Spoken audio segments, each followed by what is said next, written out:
Hey fellas, wanted to show you something I hopefully just remedied on the silver car, Vincent's '94 Mustang. When I did a smoke check on it.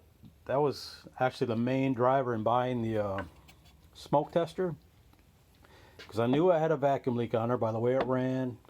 I kind of was tuning around it because I couldn't find it, and then when I put the smoke tester on there, I found it was getting smoke out of these little holes on the EGR valve. I think what happened, this is, if you look at it like a needle and seat on a carburetor, this doesn't sit in there real good all the time. You know, they get old, they get garbage in there. Even though this one's relatively clean, there's a rod goes through there, actuates that, and I think it's not airtight anymore because it's, you know, like I said, it's almost 30 years old, and even though we use good gas in it,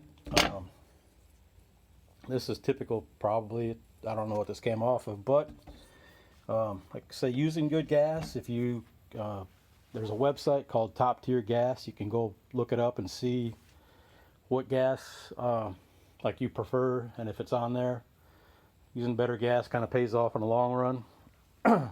It used to be like Mobil and Texaco and Chevron, you know, some of the better name brands. There's a bunch more on there now. Hopefully they still use the same standards. They're not just got on there by paying somebody something. But what I did was, because that was leaking, I took the electronics part off and left that hooked up to the harness, and it's just laying on behind the intake manifold now. I made a block off plate, 1/8 inch aluminum, or 0.125 for you scientist types, and you know, that looks beautiful right there. But it's on the car already, and then so I figured I'd show you this instead of showing you what it looks like. You can imagine what a block off plate is.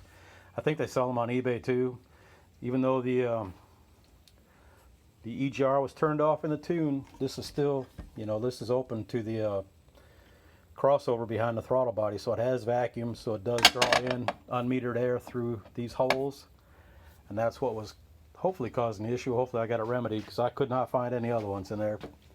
Some of the SN cars have vacuum tubes going behind the fenders, and on that Cobra that we used to have, I had to chase one down behind there. But that was took a while to find that, but I did eventually. So anyway, just figured I'd share this with y'all in case you run across the same trouble where you're trying to find a vacuum leak. Don't forget to spray starting fluid.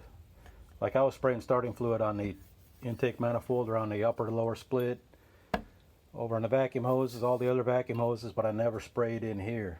So give that a test. Put a shot of starting fluid in there, see if the engine picks up an RPM, and if it does, then that's your culprit. All right, appreciate y'all. Later.